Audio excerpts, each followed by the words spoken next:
సింహం వారి కనుక చూసుకున్నట్లయితే ఇక్కడ మీకు రాశిలో కేతువు యొక్క సంచారం జరుగుతూ సప్తమ స్థానంలో మీ యొక్క సింహం నుంచి సప్తమ స్థానంలో రాహువు కుజుడు వక్రించిన బుధుడు ఉన్నాడు.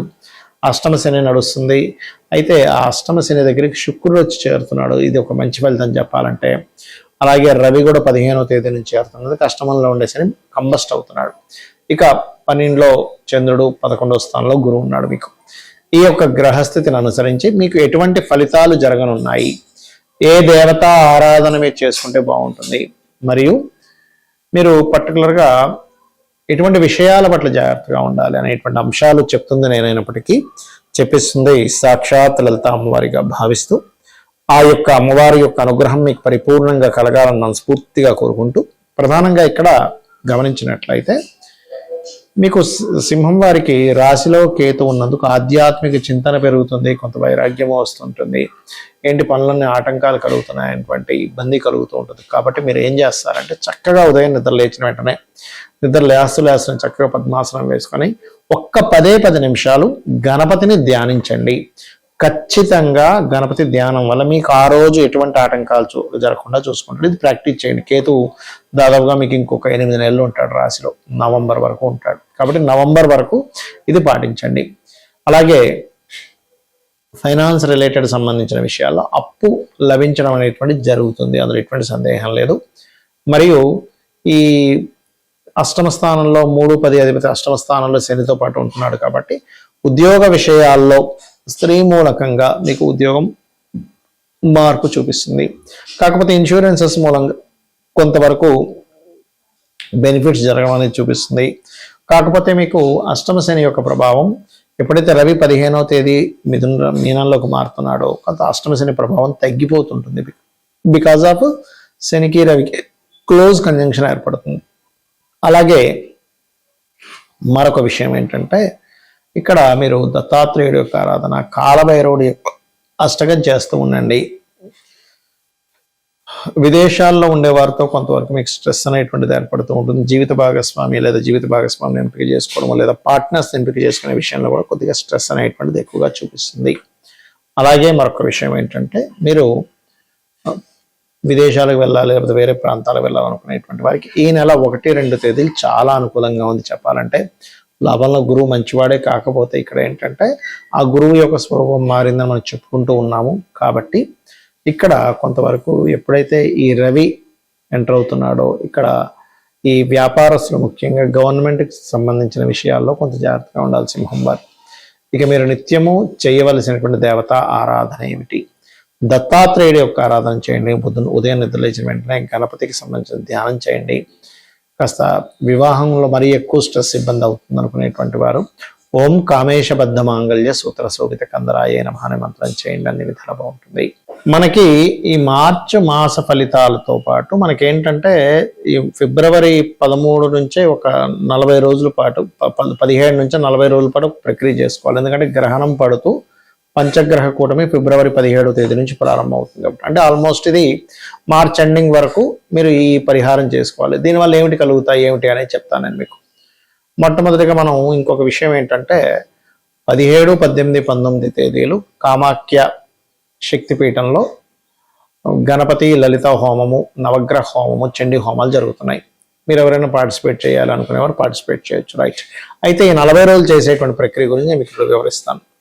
ఏమిటది అంటే ఈ 40 రోజుల పాటు అంటే పంచగ్రహ కూటమి ఎప్పుడైతే 17వ తేదీ ఏర్పడుతుందో అక్కడి నుంచి ఒక 40 days ఆఫ్ టైము పర్టికులర్గా మీరు ఒక దీక్షలాగా తీసుకొని కనుక చేసినట్లయితే మీ యొక్క జీవితంలో ఏదైతే ఇబ్బందులు ఉన్నాయో ఆ ఇబ్బందులు ఖచ్చితంగా నెరవేరుతాయి.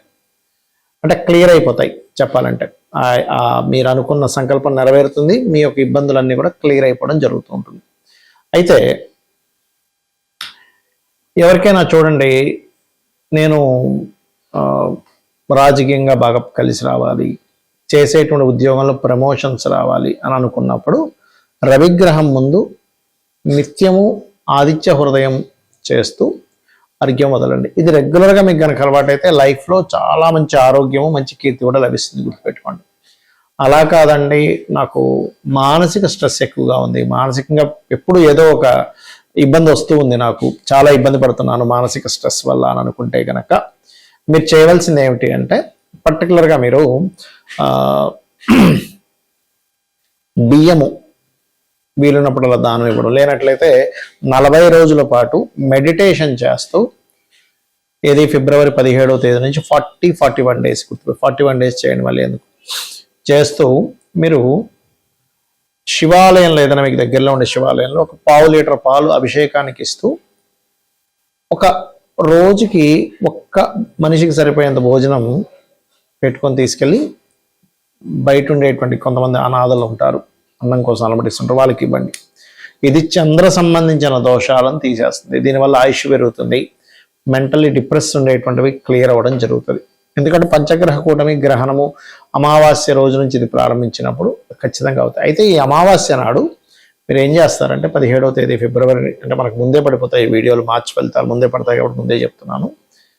అమావాస్య నాడు ఏంటంటే మీరు స్వయం పాకం ఇవ్వండి, గుర్తుపెట్టుకోండి.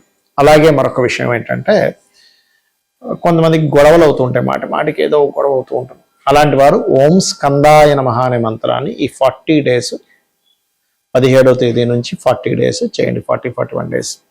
అలాగే మరొక విషయం ఏంటంటే, ఈ స్కందుణ్ణి చేస్తూ గోశాలకు వెళ్ళి గోవులకి క్యారెట్స్ తినిపించడము, కుంకుమ ఏదైనా అమ్మవారి ఆలయంలో అమ్మవారి కైంకర్యం కోసం వాడుకోవడానికి అన్నట్టుగా ఇవ్వండి, కుంకుమని గుర్తుపెట్టుకోండి.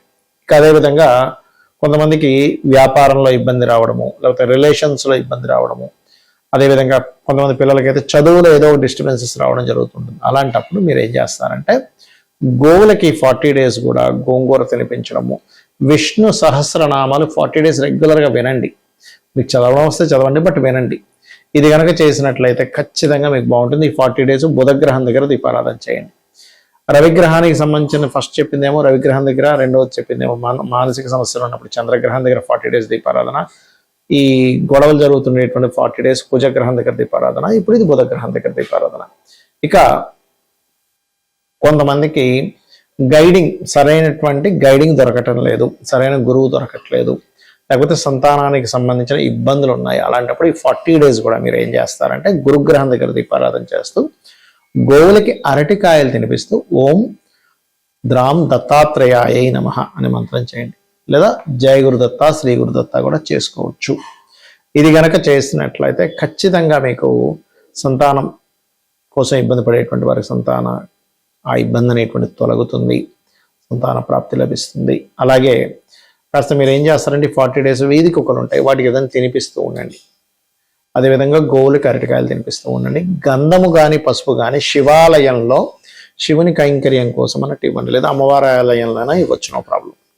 ఇక మరి కొంతమందికి వివాహం అవ్వదు. వివాహం అవ్వనప్పుడు ఈ 17వ తేదీ నుంచి 40 డేస్ ఆఫ్ ప్రక్రియ ఏదైతే ఉందో పర్టికులర్గా మీరు వివాహం విషయంలో ఫిబ్రవరి 17th నుంచి అండి, ఎందుకంటే మనం మార్చ్ ఫలితాల్లో చెప్తున్నాను ఎండింగ్లో ఈ విషయం. ఫిబ్రవరి 17 నుంచి 41 డేస్ మీరు ఏం చేస్తారంటే ఓం కామేశబద్ధ మాంగళ్య సూత్ర శోభిత కందరాయ నమః అనే మంత్రం చేస్తూ, మీరు ఎక్కడైనా ఆలయంలో మనకి జరుగుతూ ఉంటాయి కళ్యాణం, శివుడిది కావచ్చు, రాముడిది కావచ్చు, ఏదైనా ఆ కళ్యాణానికి పార్టిసిపేట్ చేయండి, గుర్తుపెట్టుకోండి. అలాగే మరొక విషయం ఏంటంటే, ఇక్కడ మీరు ఈ శుక్ర సంబంధించిన దోషం పోవడం తీపి చపాతీలు అంటారు, ఆ తీపి చపాతీలని గోవులకు తినిపించండి. ఇక అందరికీ భయపడేటువంటిది కర్మకారకుడైన శని, కానీ భయపడాల్సిన పని లేదు. ఆయన పని ఏంటంటే కర్మనిస్తూ ఉంటాడు అంతే. అయితే ఎవరికైనా ఏళ్ళనాటి శని నడుస్తుంది, లేకపోతే శని మహాదశ నడుస్తుంది, సాటర్న్ వల్ల ఇబ్బంది పడుతున్నాం, అనారోగ్య బాధలు, ముఖ్యంగా అనారోగ్య బాధలు ఉండేటువంటి వారి 40 రోజులు గోవుకి బెల్లం తినిపించి ఓం అనాకలిత సాదృశ్య చుబుక శ్రీ విరాజితాయ నమః అని చెప్పి చేసుకున్నట్లయితే శని యొక్క ప్రభావం మీకు కొంతవరకు వెసులుబాటు కలిగిస్తుంది. మరియు దీంతో పాటు మీరు ఓం సర్వవ్యాధి ప్రశమని సర్వమృత్యు నివారిణి అగ్రగణ్య అచింత్య రూప కలికల్మషనాశిని నమః చేసుకోండి. ఇక రాహుకేతు దోషాలు ఉన్నాయి, అప్పుడు ఏం చేయాలి అన్నప్పుడు ఇది నేను చెప్పేది ఏదైనా సరే మీరు ఖచ్చితంగా రోజు ఆ గ్రహం దగ్గర, శనికి సంబంధించింది అయితే శని గ్రహం దగ్గర, శుక్రకి సంబంధించిన శుక్ర గ్రహం దగ్గర, గురువు అయితే గురు గ్రహం దగ్గర దీపారాధన చేయాలి 40 డేస్. రాహుకేతువులు అయితే, రాహు అంటే మాయ, ఏదో అయిపోతుంది అనేటువంటి భయం ఉండేటువంటి వారు దుర్గాష్టోత్తరం చదువుకోవాలి. కేతువు అయితే ప్రతిదీ ఆటంకం జరుగుతుంది అన్నప్పుడు కేతు ప్రభావం ఉందని, అప్పుడు గణపతి యొక్క స్తోత్రం రోజు చేసుకుని ఓం గం గణాధిపతి నమః అనుకోండి. మరి స్త్రీలు 40 రోజులు కంటిన్యూ చేయలేరు కదా, అప్పుడు ఎలాగా అంటే 25 రోజులు అలా చేసి మళ్ళీ గ్యాప్ ఇచ్చి మిగిలింది 5 రోజులు గ్యాప్ ఇచ్చిన తర్వాత చేసుకోవచ్చు, ఎటువంటి దోషము లేదు. ఇది ఇలా చేయండి, ఖచ్చితంగా మీకు ఈ పంచగ్రహ కూటం వల్ల కలిగేటువంటి ఫలితాలు ఖచ్చితంగా వస్తాయి. మీరు ఎవరైనా ఆ కామాఖ్యలో పార్టిసిపేట్ చేయాలనుకుంటే కింద ఇచ్చిన నెంబర్కి మీ గోత్రము మీ పేరు పంపించినట్లయితే వివరాలు పంపించడం జరుగుతుంది. శ్రీమాత్రే నమః.